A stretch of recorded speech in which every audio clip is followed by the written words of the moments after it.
السلام عليكم ورحمة الله وبركاته. إنا لله وإنا إليه راجعون.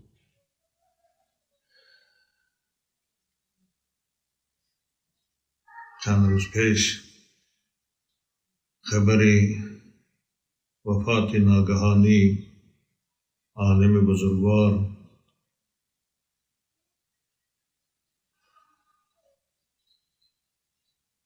و ستاره درخشان در عالم علم و پیشوای اهل طریقت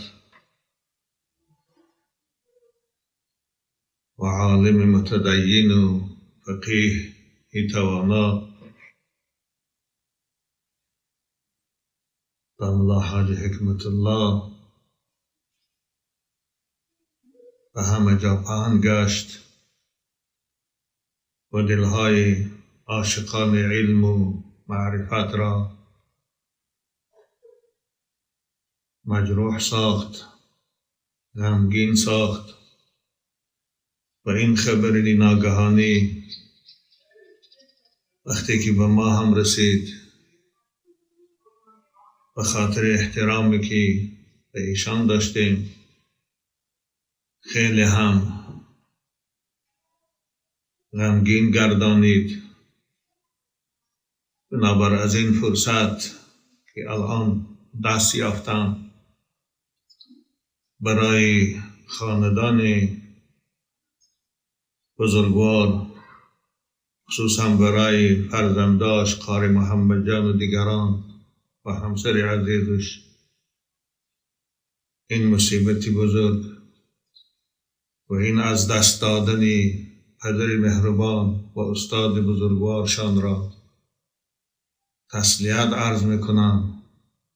از خداوند مهربان برای فرزندای او و برای شاگردان و مخلصان و عاشقانش صبر جمیل و ثواب بزرگ خواهانم و به ایشان میگویم که بزرگوار حاج دام الله حکمت الله ستاره درخشان در علم بودند و برای عاشقان علم در این سالهای طولانی دراز صحبت داشتند، مدرسه داشتند و گفتگوی داشتند و یک چشمی جو سرآب بودند که عاشقان علم و حکمت از این چشم بهره می بردند.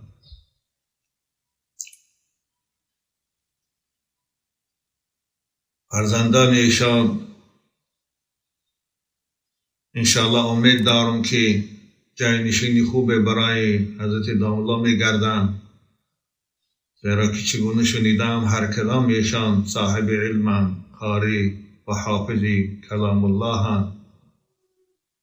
اگرچه بزرگوار رفتن جای خودشان خالی نموندن، فرزندان مناسب در جای نشینی خود کردند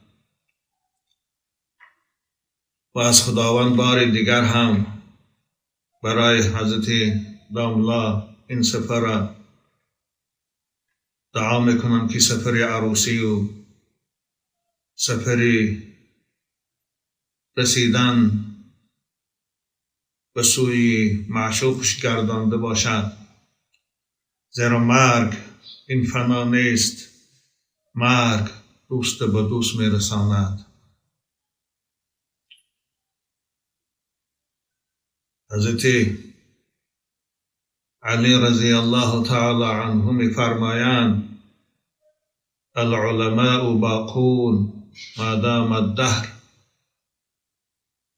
اجسامهم مفقودة و ارواحهم موجوده. عالم ها وقتی که از این عالم سفر میکنند، وقتی که از این دنیا رخت به سوی آخرت میبندند، اگرچه در ظاهر برای خاندانش و شاگردانشان، برای مخلصانشان و عاشقانشان مصیبت است و جدایی است، سوزش است، اما اونها زنده هستند. اونها از نظر ما پنهان شدند، اونها از نگاه ما زیر خاک افتیدند، اما روح اونها، آثار اونها، فیض اونها باقی است.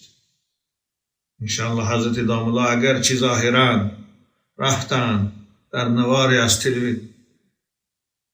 صورتدارهای بچه ها، صورتگرها دیدم حضرت در زیر خاک می سپاریدن و در لب قبر یک موسفید نورانی در چشمم افتید. خیلی هم نزدیک کنید گفتم بینم، دیدم ولا توکل بود که آب دیدش می رفت سرش خم. جسم بیجانی حضرت بزرگوار که در قبر می موندن تماشا می کرد و استاد خود، با رفیق خود، با همپیرو مرشد خود وداع کرد، گریه می کرد. و یادم لحظه های حیات مولانا و شمس آمد، وقتی که شمس از نظر مولانا پنهان شد براش این 4 مصر بیت گفتن: عجب آن دلبری زیبا کجا شد، عجب آن سرو خوش بالا کجا شد، میان ما چه شمع نور میداد کجا شد، ای عجب از ما کجا شد. گویا این سخنای مولانا را ملا توکل زمزمه میکرد و آب دیده استاد خدا، دوست خدا، همپیری خدا، مرشد خدا و خاک می سپارید. آری عزیزان من، تماشا بینای نواری من،